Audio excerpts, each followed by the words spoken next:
어찌하여 이방 나라들이 분노하며 민족들이 헛된 일을 꾸미는가? 세상의 군왕들이 나서며 관원들이 서로 꾀하여 여호와와 그의 기름 부음 받은 자를 대적하며 우리가 그들의 맨 것을 끊고 그의 결박을 벗어버리자 하는도다. 하늘에 계신 이가 웃으시며 주께서 그들을 비웃으시리로다. 그때의 분을 바라며 진노하사 그들을 놀라게 하여 이르시기를 내가 나의 왕을 내 거룩한 산 시온에 세웠다 하시리로다. 내가 여호와의 명령을 전하노라. 여호와께서 내게 이르시되 너는 내 아들이라. 오늘 내가 너를 낳았도다. 내게 구하라. 내가 이방 나라를 내 유업으로 주리니 내 소유가 땅끝까지 이르리로다. 네가 철장으로 그들을 깨뜨리며 질그릇같이 부수리라 하시도다. 그런즉 군왕들아 너희는 지혜를 얻으며 세상의 재판관들아 너희는 교훈을 받을지어다. 여호와를 경외함으로 섬기고 떨며 즐거워할지어다. 그의 아들에게 입맞추라. 그렇지 아니하면 진노하심으로 너희가 길에서 망하리니 그의 진노가 급하심이라. 여호와께 피하는 모든 사람은 다 복이 있도다. 오늘의 밥 시간입니다. 1절에서 3절을 보시면 1절에서 어찌하여 이방 나라들이 분노하며 하나님을 향하여 분노하는 것입니다. 2절에서 세상의 군왕들이 나서며 관원들이 서로 꾀하여 여호와와 그의 기름 부음 받은 자를 대적하며 3절에서 우리가 그들의 맨 것을 끊고 그의 결박을 벗어버리자. 이방 나라들이 분노하고 나라와 군왕들이 하나님을 대적합니다. 이들은 아주 합세하여서 하나님을 공격하고 배격합니다. 평소에는 자기들끼리 싸우다가도 하나님만, 예수님 이름만 나오면 대동단결하여 공격합니다. 역사적으로 볼 때에도 예수님 당시 로마 총독과 헤롯 왕이 라이벌이었습니다. 그런데 예수님을 죽이는 데는 서로 공모하였습니다. 또 세상의 군왕들, 로마의 황제가 기독교를 핍박했습니다. 또 공산당이 기독교를 핍박했습니다. 지금도 많은 그런 세태를 보게 됩니다. 예전에 정부의 한 어느 인사가 정말 이 사람은 똑똑하고 우리나라 최고의 대학을 나오고 장관도 하고 또 책도 쓰고 얼마나 말을 잘하는지 모르겠습니다.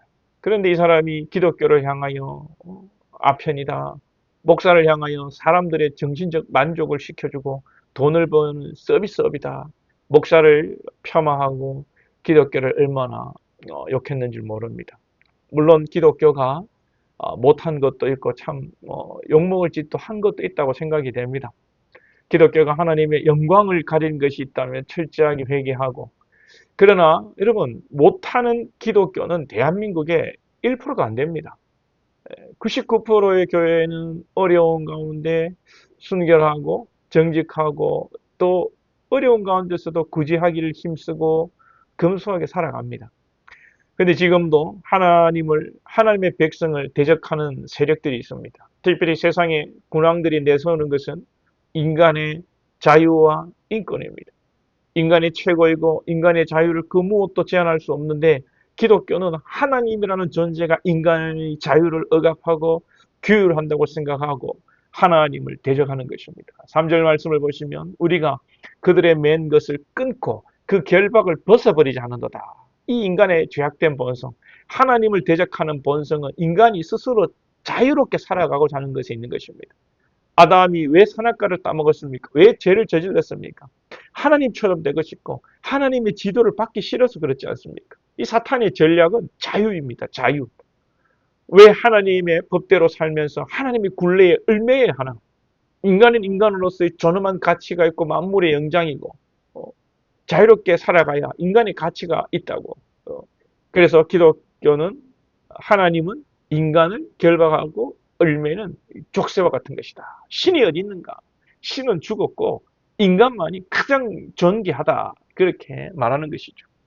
그러나 물고기가 물을 떠나 살 수 없고 가치가 자유롭게 달리고 싶어서 기차가 자유롭게 달리고 싶어서 여러분 철도를 벗어나는 순간 탈선하고 죽음으로 매달리는 것입니다.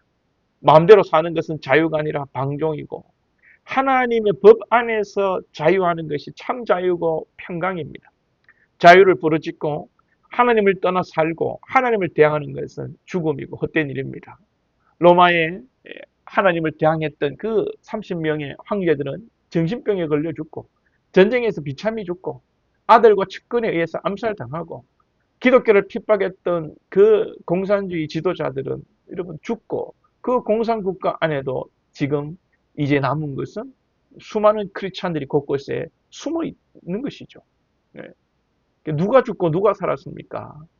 하나님을 대적하면 망하는 길이요 죽음의 길이요 심판입니다. 하나님의 편에 서는 자는 생명이요 평강이요 부활이요 회복인 줄 믿습니다. 4절에 하늘에 계신 이가 웃으며 주께서 그들을 비웃으시려다. 하늘에 계신 이가 이 뜻은 세상의 군왕들이 닿지 못하는 높은 곳에 계신다는 뜻입니다. 아무리 세상이 하나님을 대적해도 세 발의 피라는 사실입니다.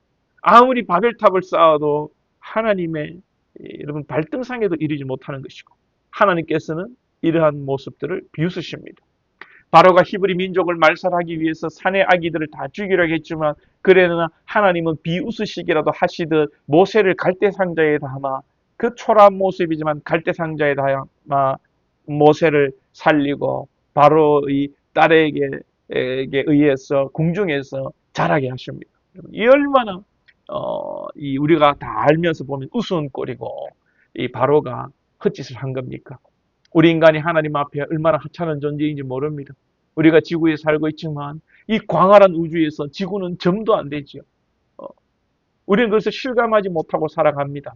하나님을 대적하는 자들도 자신이 얼마나 하찮은 존재인지 죄인인지 모릅니다. 아무리 똑똑하고 많이 배웠다고 할지라도 어제 말씀드린 하나님의 영이 아니라 세상의 어둠의 사탄의 영의 속삭임에 넘어가는 자들. 그래서 그러한 사상으로 하나님을 대적하는 악인들은 심판받는 불쌍한 자들입니다.